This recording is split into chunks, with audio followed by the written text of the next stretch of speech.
Hey everybody, welcome to a brand new episode. In this one, I'm gonna walk you through the trail that I built and then rode for the GoPro Best Line contest.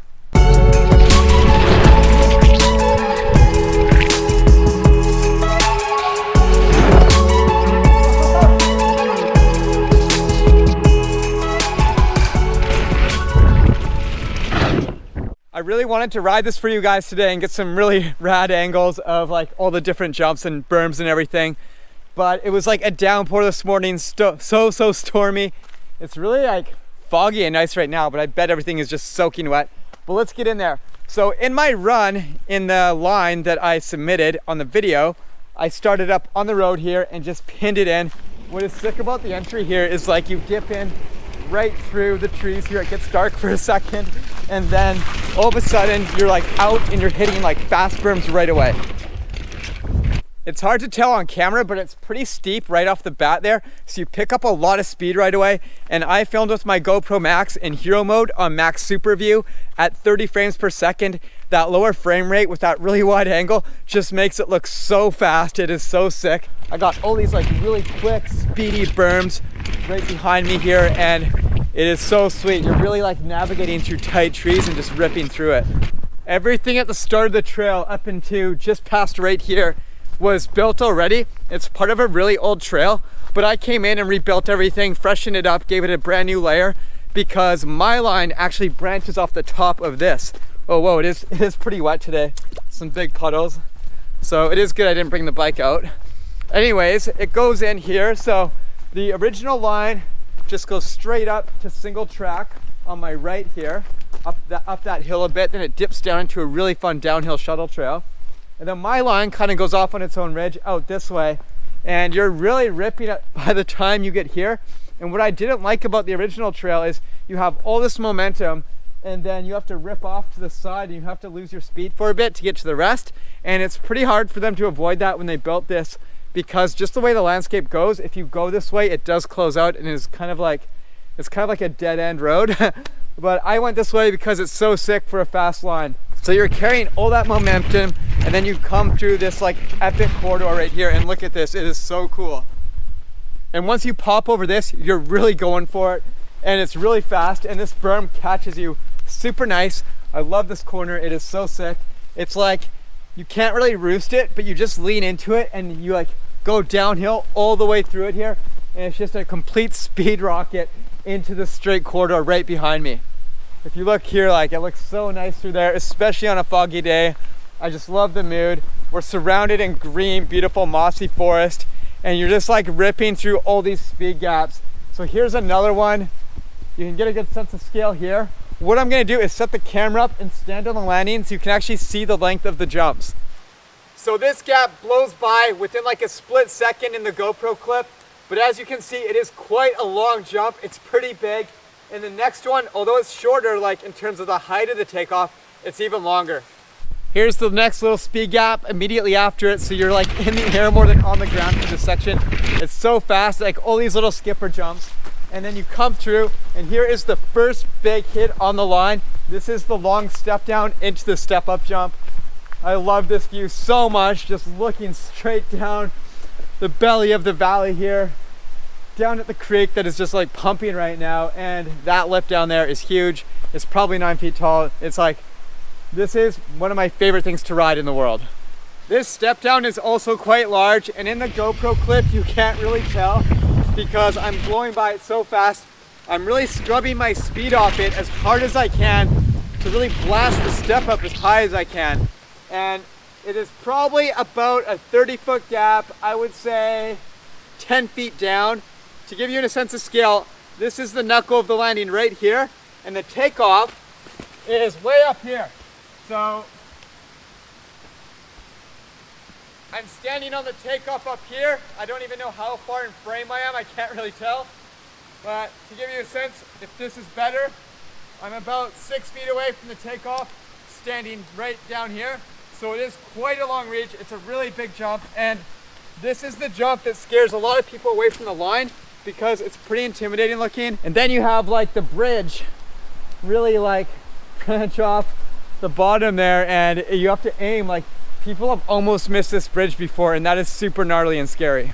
Here we are at the bottom of the takeoff, and I consider the takeoff to start right about here on the bridge, because this is when it starts to go uphill, and then you have such a long takeoff. You're getting about 2 seconds of hang time on this jump. Let me stand at the top of the takeoff to really give you a sense of scale. Here I am, right beside the jump. You can see it's up to my waist here, and I'm not even at the top yet.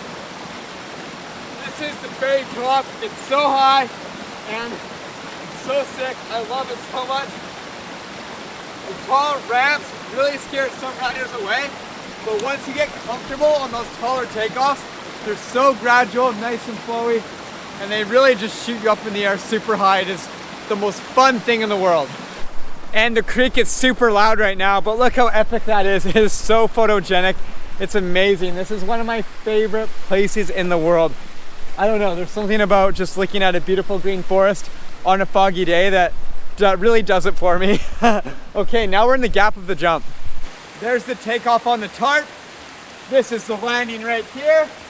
It's not a massive gap, but it's really fun, really boosty, and you go so high above that takeoff, and the takeoff itself is so tall that you feel like you're 30 feet off the ground at one point. You're not quite that high, but it definitely feels like you're just floating through the sky. It is so sweet. The day that I shot the GoPro Best Line clip, I was just sessioning this nonstop. I hit it deep quite a handful of times. If you look at this landing, it is quite long, and I was landing like front wheel, like way down here a couple times. The top of the landing's way up there. So it was gnarly and it was deep, but I still got quite a bit of transition before I end up in that berm down there. I want to give you a sense of how big this landing actually is. This is essentially where it ends. There's maybe like another 4 feet of hill before the berm really catches you down there.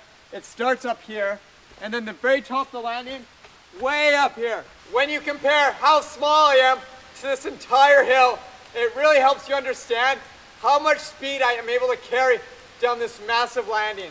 And by the time you rail these S-turns into that lily pad, it feels like you're going warp speed.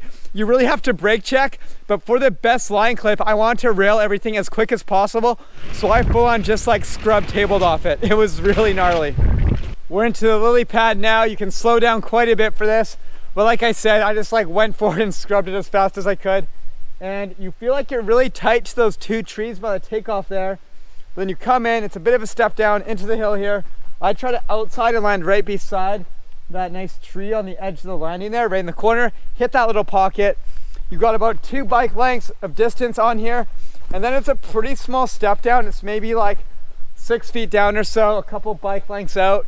Not the hugest, but it's still a good size.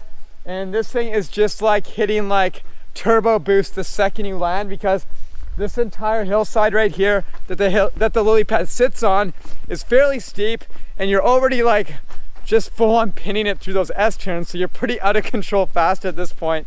And then you get down here and you have another really long landing. It's nice and big, and then you're into the final booter. This thing is so sweet. The dimensions for this ramp I got off my friend Jordy Lunn. He passed away last year, so I want to put a little thing in for his memory on the jump here. Did a little memorial for him. He's always in my mind every time I hit this jump. It's so fun because it rides a lot like one of the ramps that he built down in Victoria, because it's the same shapes. And it's taken me a while to dial this in because it's such a fast, aggressive pop. If you watch the clip, you see how fast I'm actually going into it, and I'm just full on maybe doing the tiniest brake check, and then leaning down, blasting, popping, going so high. And I'm still landing deep with that landing a lot of the time. I really need to still dial in this gap, but man, this thing is mind-blowing. Let's take a look at it with me standing on the landing. This gives you a really nice sense of scale. Let's take a look at the whole line from top to bottom.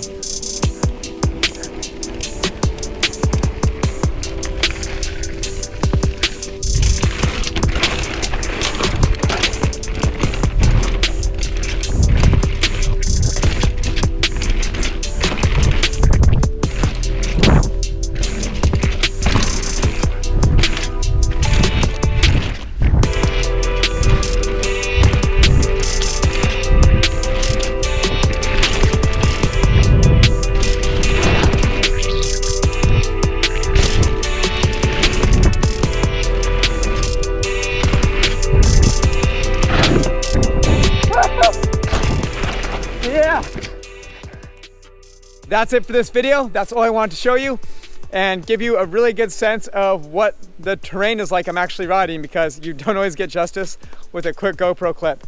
Remember, if you haven't voted yet, you can go to the link in the description here, go to the Pink Bike article and cast your vote for your favorite clip. Hopefully it's mine. If not, that's cool too. But if I win, I'm gonna give back to my riding community and build myself an airbag so I can learn some really sick tricks. So if you want to see some of that content and you want to support me, I would really appreciate your vote. Okay, that's it for now, but I'm going to be going back up to the blueprint line in a few days. Based on this weather we're having, I think we're going to have snow really soon here at the higher elevations. Blueprint is pretty high up. I think we're going to get closed off of working up there in the next week or two. But once that is done and we're done getting as much done as we can, I'm going to be back at Sharknado because it's nice and low and close to the ocean.